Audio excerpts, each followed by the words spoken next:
আগের দিনের ক্লাসে আমি বলেছি 1 থেকে 100 পর্যন্ত মৌলিক সংখ্যা মুখস্থ করবে, কিন্তু এর মধ্যে একটা সমস্যা আছে।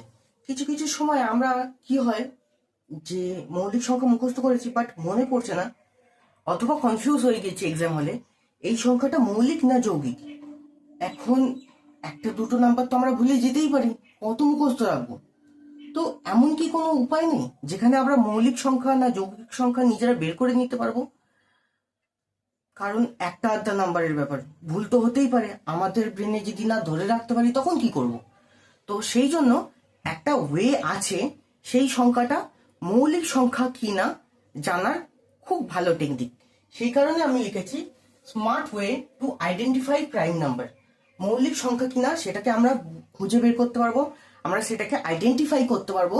তো চলো প্রসেস দেখে নেওয়া যাক। এখানে আমরা দুটো নাম্বার আগে থেকে লিখে রেখেছি, 83 আর 87। 83 হচ্ছে মৌলিক সংখ্যা, 87 মৌলিক সংখ্যা নয়। কিন্তু এই যে 83 মৌলিক সংখ্যা, এবারে 87 নয়, 87 যৌগিক সংখ্যা। মৌলিক সংখ্যার বেসিক ডেফিনেশন এটাই যে যে সংখ্যা এক এবং সেই সংখ্যা দ্বারা বিভাজ্য, অন্য কোনো সংখ্যা দ্বারা বিভাজ্য নয়, সেটা মৌলিক সংখ্যা। আর যৌগিক সংখ্যার বেসিক ডেফিনেশন এই এক সেই সংখ্যা ব্যতীত অন্য কোনো একটা সংখ্যা দ্বারা বিভাজ্য।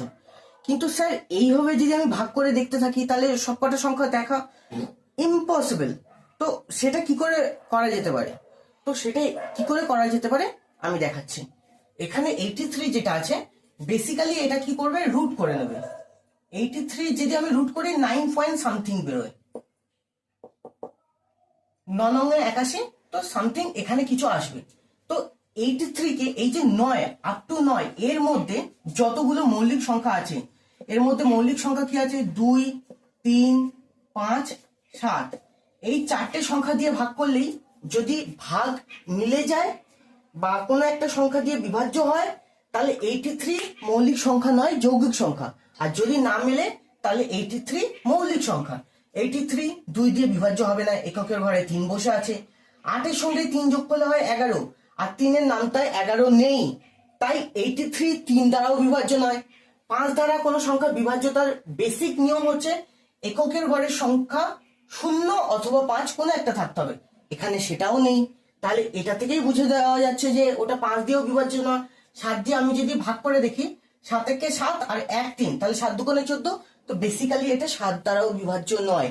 সেই কারণে 83 ইজ আ প্রাইম নাম্বার। 83 সংখ্যাটি হলো মৌলিক সংখ্যা। কিন্তু এখানে যদি আমি 87টাকেও দেখি, তো 87ও রুট করলে নিয়ার অ্যাবাউট 9 পয়েন্ট সামথিং আসবে। 10 এর স্কোয়ার করলে হয় 100।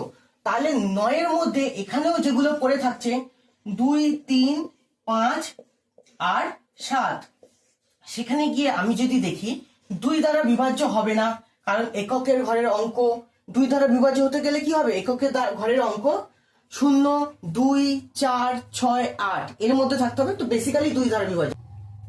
3 দ্বারা বিভাজ্য হতে গেলে কি করতে হবে, যে সংখ্যা দুটির যোগফল বা যতগুলো সংখ্যা আছে তার যোগফল 3 দ্বারা বিভাজ্য হতে হবে। তা 8 এর সঙ্গে 7 যোগ করলে হচ্ছে 15, তাহলে এটা 3 দিয়ে বিভাজ্য হয়, কারণ 3 5 15। তাহলে এই সংখ্যাটা 3 দিয়ে বিভাজ্য, তাহলে এই সংখ্যাটা হয়ে গেল মৌলিক সংখ্যা না, এটা হয়ে গেল যৌগিক সংখ্যা। এটা হচ্ছে যৌগিক সংখ্যা, যৌগিক সংখ্যা। তো 87 হলো একটা যৌগিক সংখ্যা, আর 83 যেটা সেটাই হচ্ছে একটা মৌলিক সংখ্যা। এটা হচ্ছে মৌলিক সংখ্যা যৌগিক সংখ্যা বুঝে যাওয়ার একটা স্মার্ট টেকনিক। এই টেকনিকের সাহায্যে তুমি বুঝতে পারবে কোন সংখ্যা মৌলিক, কোন সংখ্যা যৌগিক। পরীক্ষার হলে যখনই তুমি কোনো সংখ্যা ভুলে যাবে, সেই সংখ্যাকে তুমি নিজে আইডেন্টিফাই করে নিতে পারবে এই মেথডে।